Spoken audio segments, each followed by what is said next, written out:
Ça y est, c'est le départ du 4L Trophy. Ça fait 1 an qu'on attend ça. Là, on a tout chargé dans la 4L. Comme tu peux le voir, tout rentre plus ou moins. Normalement, on a tout et on espère que les 34 chevaux de la 4L vont être efficaces parce qu'il y a pas mal de choses à emmener. On tourne la clé. Au bout d'un moment, elle démarre. On est content. On vérifie tout. On check tout. Et on y va. Petite photo pour les parents. Et c'est parti. 700 km. Le but ce soir, c'est d'arriver dans les Landes, de ne pas tomber en panne, de dormir là-bas pour demain être à côté de Biarritz. On a de la chance, il y a un grand soleil, donc rapidement, on se met à chanter. J'en ai déjà fait, mais toujours le point levé. Je me suis pas comme toutes ces filles, qui ont des visages, qui ont des amis. Moi j'ai des formes et des rondeurs, ça sert à réchauffer le cœur. Bizarrement, il s'est mis à pleuvoir. Je pense que c'était pas une si bonne idée de chanter, du coup on a vite arrêté. Très rapidement, il est midi, on est content. Donc on s'arrête manger dans une petite aire d'autoroute. On a le choix entre des sandwichs dégueulasses ou un croque-monsieur qui fait envie. On prend tous les deux le croque-monsieur et devine quoi ? C'était le pire croque-monsieur de notre vie. Il était vraiment infect. Donc la pause elle a pas duré longtemps, on est direct reparti.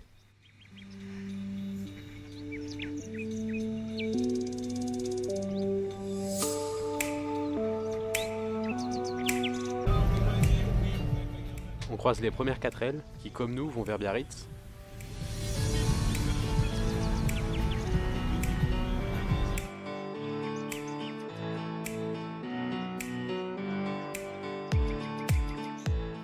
On arrive vers 20h, le trajet s'est bien passé. On fait juste un petit détour par la plage pour rouler un peu dans le sable et prendre l'habitude. Après ça, on se fait une petite boîte de raviolis et on va se coucher.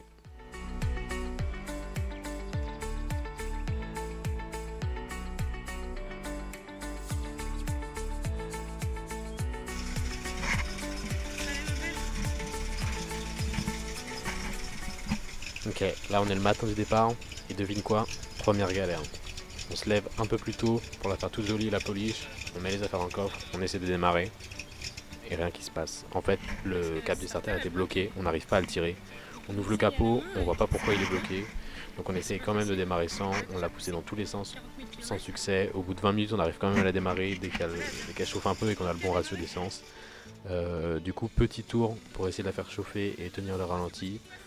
Faut pas qu'on traîne parce qu'on est à 100 km de Biarritz, il est 11h et on a rendez-vous à midi pour les vérifications techniques.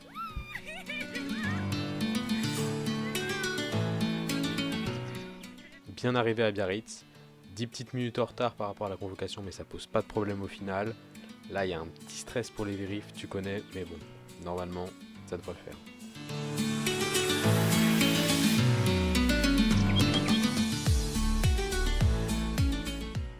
Bon, en gros, là, c'est les vérifs. C'est ce qui te fait stresser pendant 1 an, parce que tu penses que c'est un gros contrôle technique, mais au final, ça passe. Ils vérifient juste le châssis, le moteur, si tu as bien tout le matériel obligatoire, et si tu as bien fait tes branchements électriques, tu as les plaques de protection, les anneaux, les sangles, etc. etc.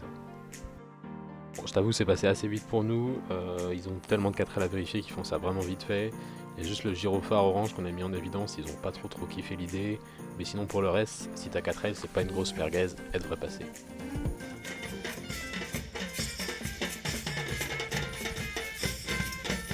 Du coup, là, on est en train de manger, tranquille. On a passé toutes les vérifications techniques, administratives, médicales. On a tout passé. Est-ce qu'on peut dire qu'on a d'être ça ? On a grave d'être ça, ouais.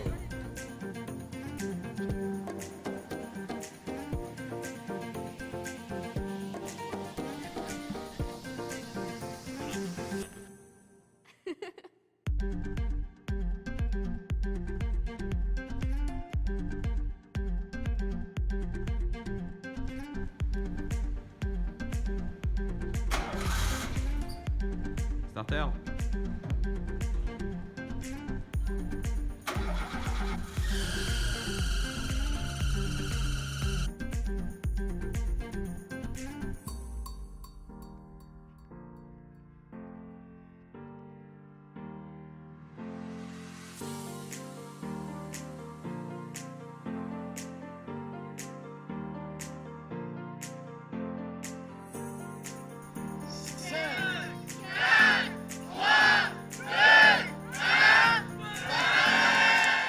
Bon, là, on sait pas pourquoi tout le monde a dit bonne année, mais il est midi, c'est le départ officiel du 4L Trophy. On a 2 jours pour descendre toute l'Espagne.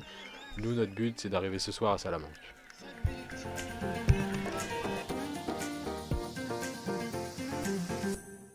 Il est midi à 500 km avant d'arriver à Salamanque, donc l'idée c'est de pas traîner, mais le problème c'est que c'est pas facile quand il y a 1000 4L qui essayent de sortir d'un coup d'un parking.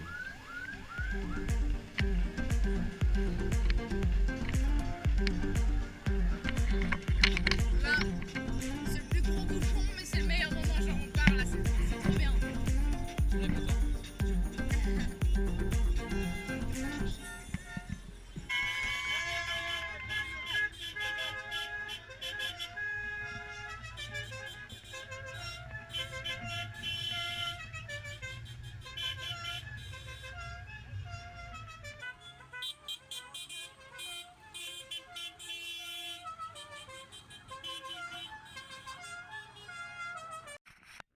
Mon chat, on part pour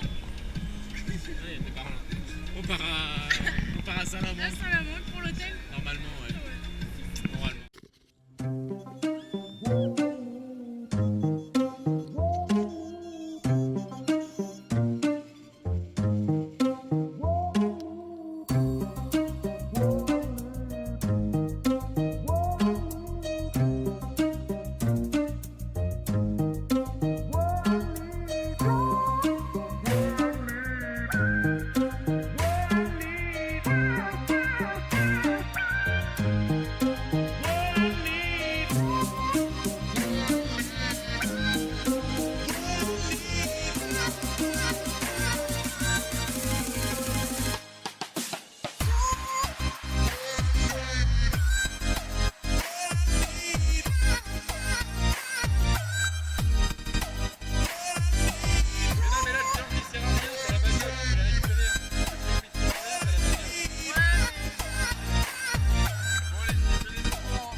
Joyeux anniversaire.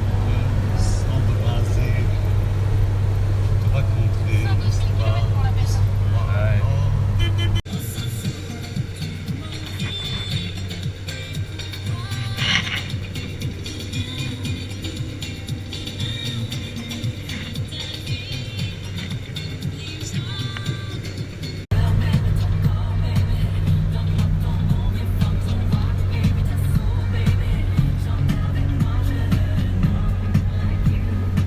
On a vu sur Booking qu'il y avait quelques places de parking gratuites dans l'hôtel. Salamanque, c'est connu pour craindre un peu la nuit, surtout nous, pour les 4L où il y a plein de choses dedans. Donc notre but, c'est d'arriver pas trop tard au parking pour avoir une place. On est à l'hôtel Un peu plus tard, on a profité de notre arrivée en Espagne pour manger un plat typiquement espagnol. On est allé au McDo. Ok, jour 4, on a bien dormi, on a la patate. On a fait un petit sport matinal en poussant une 4L qui avait le démarreur HS. Là, notre but aujourd'hui, on a 650 km pour aller jusqu'à Algeciras.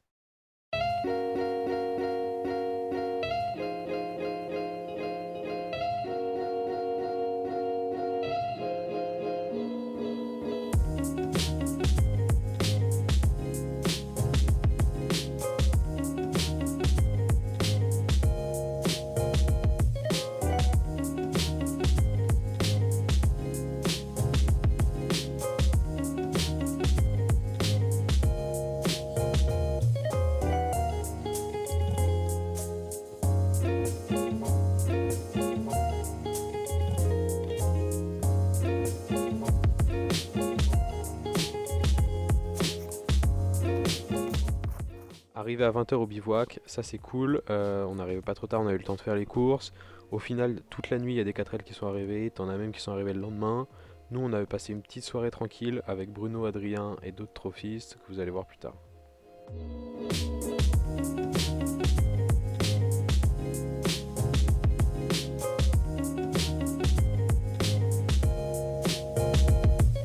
Première nuit pour nous en tente au 4L Trophy, ça s'est globalement bien passé, même s'il y avait énormément de bruit, énormément de musique, de fête autour et qu'on n'a pas beaucoup dormi, mais c'était super cool.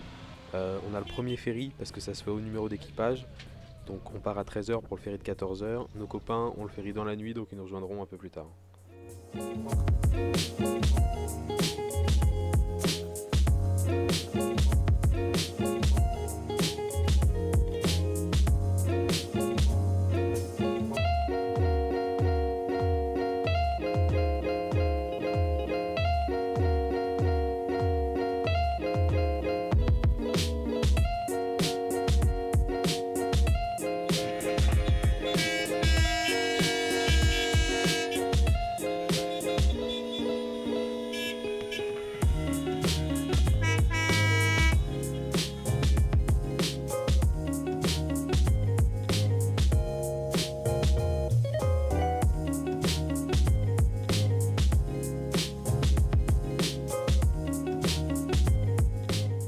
Ok, une fois à Port du Ferry, en fait, faut enregistrer son véhicule à la douane, passer les passeports, et après le reste du temps, on a fait la queue pendant plus d'une heure pour en fait faire le change et avoir des dirhams pour le Maroc, puisque là-bas les péages se payent seulement en espèces et on a besoin d'arriver à Rabat.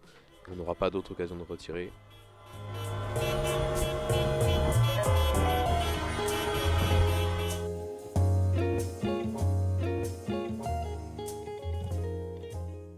Là, on arrive au Maroc.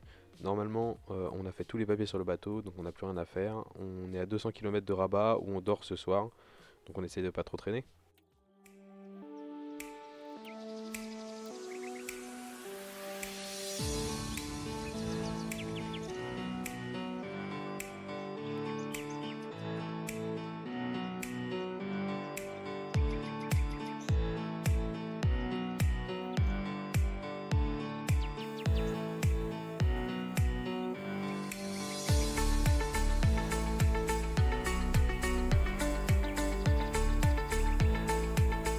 Ça va Hugo?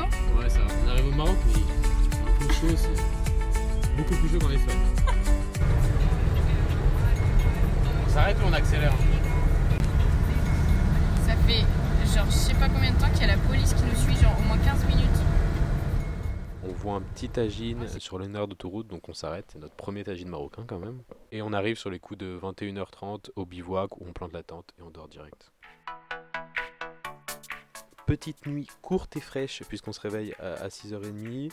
On prend un petit déj, on range toutes les affaires et on prend la direction de Boulajoul, donc à 1600 mètres d'altitude. On va être rejoint par tous les autres offices qui ont pris le ferry cette nuit mais qui a eu un peu de retard. Donc au final, on part tranquille et on décolle. Bien content d'être arrivé au Maroc parce qu'à partir de maintenant, si tu tombes en panne, tu te mets sur le bas-côté, tu attends que les mécanos de l'orga viennent t'aider et t'as plus, comme en Espagne et en France, à appeler ton assurance, lâcher un rein pour qu'il y ait une dépanneuse qui vienne, etc., etc. Donc là, on est vraiment soulagé.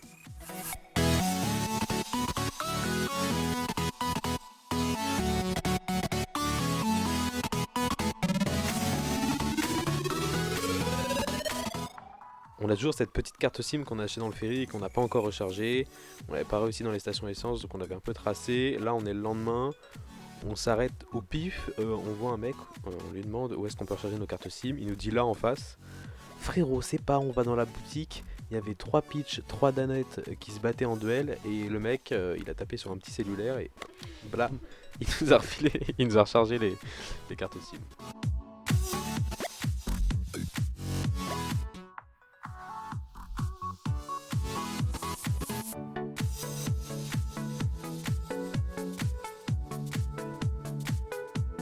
On va traverser des petits villages, c'est vraiment marrant. On prend d'assaut les routes marocaines. À 12h30, on décide de s'arrêter manger. On choisit un demi-poulet frites. On mange pour 2,50€ par personne avec un coca et on repart direct. Et à partir de maintenant, on conduit comme les Marocains. C'est-à-dire qu'en fait, tout ce qui est code de la route français, tout ça, tu peux le jeter par terre et le piétiner, rouler dessus. Il n'y a pas vraiment de règles. C'est assez marrant d'ailleurs la route, cette partie-là. Ils roulent pas mal en fait, ni forcément vite. C'est juste que ils sont pas timides quoi. Et là t'es encore tout mignon avec ta 4L, tu conduis tout doucement sur le gravillon, mais t'es même pas au courant de ce que tu vas lui mettre dans la face plus tard.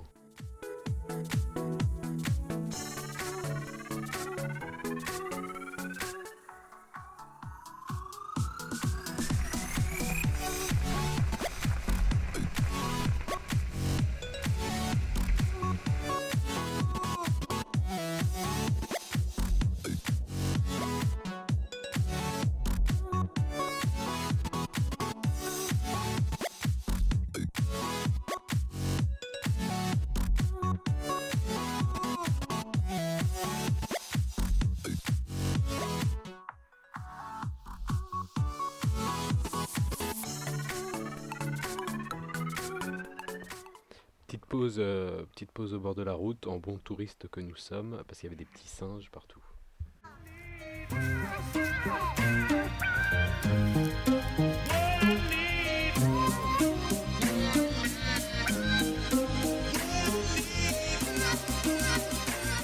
Toujours direction Boulajoul, ça commence à crapahuter un peu, il fait super frais, on peut voir de la neige sur le côté. Il y a des années où il y a vraiment plein de neige, on peut skier, nous on n'avait pas cette chance. Cette nuit on dort à Boulajoul, c'est connu pour être la nuit très très très fraîche, donc on n'a pas forcément hâte. Et on prend un trophiste au bord de la route qui était en train de marcher, on avait un peu pitié de lui. D'ailleurs à ce jour on ne te connaît toujours pas, donc si tu veux décliner ton identité tu es le bienvenu. Voilà. On arrive assez tôt au bivouac, donc on va directement au stand méca, c'est là où ils réparent les 4L. Il y a quelques mécados mais ils sont assez chargés et notre but c'est de savoir simplement s'il y a de quoi faire un parallélisme. Parce que depuis Biarritz on est sur les témoins, on n'a pas pensé à le refaire après avoir changé tout le train avant, les cardans, etc. On n'a pas eu le temps et donc du coup c'est un peu la galère.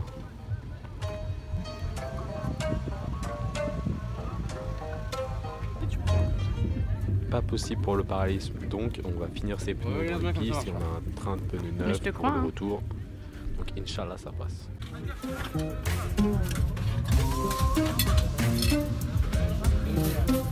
Merci.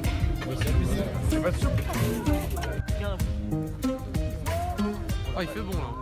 Merci d'avoir regardé l'épisode et loupe pas le prochain, ça va être le début des pistes et ça va être intense. Encore un grand merci à nos sponsors, nos familles, nos amis et toutes les rencontres qui nous ont soutenus dans cette aventure.